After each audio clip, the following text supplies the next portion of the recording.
తల్లిదండ్రులు కావాలని మీ కలను సాకారం చేసుకోండి. ఓఎస్ఎస్ ఫర్టిలిటీ వారి తక్కువ ధర సంతానోత్పత్తి చికిత్సతో అపాయింట్మెంట్స్ కొరకు కాల్ చేయండి 7825893604. ఒక సినిమాలో హీరోని సెట్ చేయడానికి 100 రకాలుగా ఆలోచిస్తారు నిర్మాతలు. అదే హిట్ ఫ్రాంచైజీలో స్టార్ ని ఫిక్స్ చేయడం అంటే తలకు మించిన భారమే. మొన్నటి వరకు ఇదే కన్ఫ్యూజన్ లో ఉన్న జేమ్స్ బాండ్ నిర్మాతలకి ఇప్పుడు కొత్త హీరో దొరికాడు.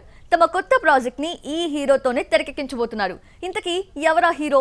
Have a look. James bond సినిమాలంటే హాలీవుడ్ లో ఓ బ్రాండ్. ఇప్పటి వరకు 25 సినిమాలు వస్తే అన్ని బ్లాక్ బస్టర్ అయ్యాయి.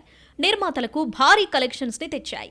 ఇప్పటి వరకు 6 సార్లు జేమ్స్ బాండ్ క్యారెక్టర్లో నటించిన Daniel Craig No Time to Die ప్రాజెక్ట్తో ఈ సిరీస్కి ఫుల్ స్టాప్ పెట్టాడు. దీంతో 26వ జేమ్స్ బాండ్ ప్రాజెక్ట్లో హీరో ఎవరు అనేది హాట్ టాపిక్గా మారింది. కొత్త జేమ్స్ బాండ్ కోసం నిర్మాణ సంస్థ సెర్చింగ్ కూడా మొదలుపెట్టింది. జేమ్స్ బాండ్ 26వ ప్రాజెక్టు కోసం Hollywood hero Aaron Taylor Johnson ని ఫిక్స్ చేసినట్లు ప్రచారం జరుగుతుంది. ఇప్పటికే మేకర్స్ తనతో అన్ని డీల్స్ సెట్ చేసుకున్నట్లు తెలుస్తోంది. ఇక కిక్యాస్ సినిమాతో హాలీవుడ్ లో హీరోగా ఎంట్రీ ఇచ్చిన Aaron Avengers, Godzilla, Tenet, bullet train వంటి సినిమాలతో మంచి పేరు తెచ్చుకున్నాడు.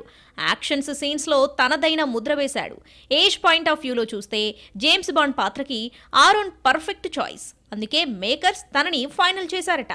మొత్తానికి ఆరోన్ టేలర్ జాన్సన్ తో జేమ్స్ బాండ్ 26 చేసేందుకు క్రిస్టోఫర్ నోలన్ రెడీగా ఉన్నాడు. త్వరలో ఈ ప్రాజెక్టుపై అఫీషియల్ అనౌన్స్మెంట్ వచ్చే ఛాన్స్ ఉంది.